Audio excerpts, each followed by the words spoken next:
and welcome to another episode of Now You Know, a show where you get the information about what's hot here in the 1800s. Today we will be talking about what you may not know about the typewriter. Now, the typewriter was invented by none other than Christopher Latham Sholes. Some of you may know him as the newspaper editor of the Wisconsin Inquirer here in Madison. Mr. Sholes first got interested in creating the typewriter after his good friend Carlos Glidden showed him an article of a predecessor of the typewriter. With the help of Glidden and his work partner Samuel Soule, they put together a prototype in 1867 and began searching for additional funding to keep the process going. This was when they encountered a problem: finding an investor. In 1868, they found James Densmore, a wealthy gentleman who made his fortune in the oil industry. He was impressed with their prototype and decided to invest a 25% stake in the business.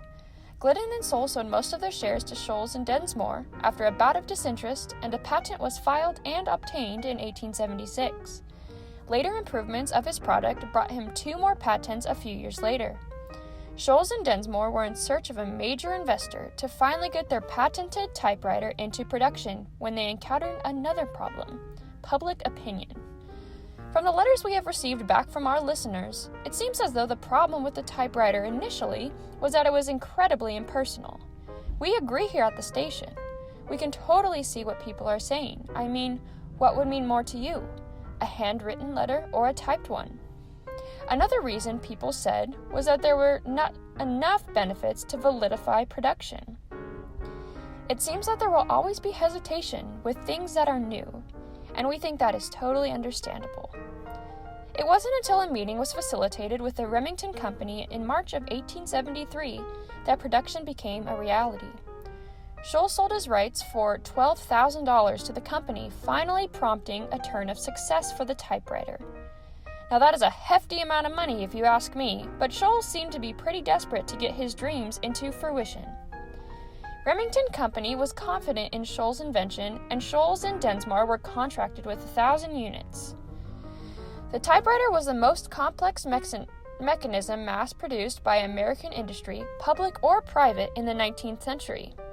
Unlike the wooden movement, clocks and axes, the typewriter was an extremely complex machine, requiring extensive adjustment and alignment.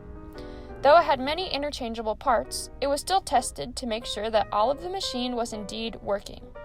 Now, it is no wonder that a complex machine had complex manufacturing needs. Marketed as the Remington typewriter, production sales started off slower due to people not being aware of what it does and what the benefits of the product could be. The product sold about 1,000 units per year and cost approximately $125. Aesthetically, Sholes and Glidden typewriters were reminiscent of sewing machines, complete with foot-operated treadles that returned the carriage and stands not unlike those of sewing machines. Even the Victorian-inspired embellishments were sewing machine-like, and that's all because Remington produced the Sholes and Glidden in its sewing machine factory in Ilion, New York. The influences are, thus, understandable. A hand crank would eventually replace the pedal, and even later, the crank would be replaced by a lever. The first typewriter design only had the ability to write in capital letters, which then was fixed by providing the shift key mechanism on the second issue of typewriters in 1878. Sholes designed the QWERTY keyboard in order to prevent the keys from getting jammed together, as in previous alphabetical arrangements. This allowed for faster typing.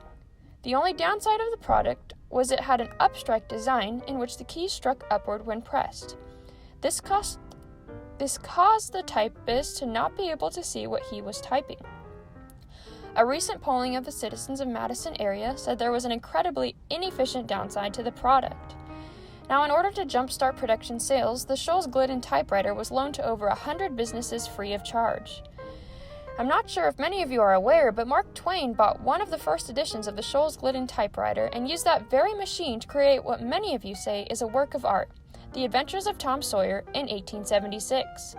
Among other changes, one substantial difference that the first edition of the typewriter offered in comparison to handwriting was that it allowed for any document produced with its use to be more presentable.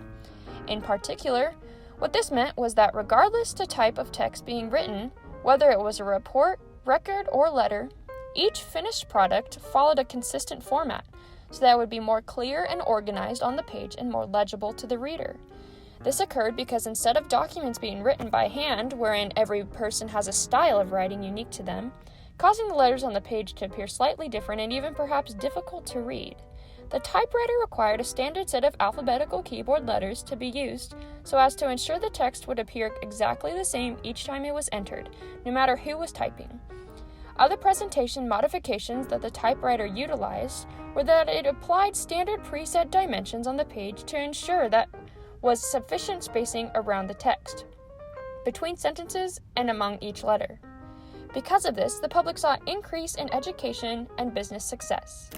The Scholes-Glidden/Remington typewriter did not have any serious rivalry until the introduction of the first visible typewriter, invented by German Franz Xaver Wagner. The new product had a front strike design that allowed the typist to see what he was typing at all times.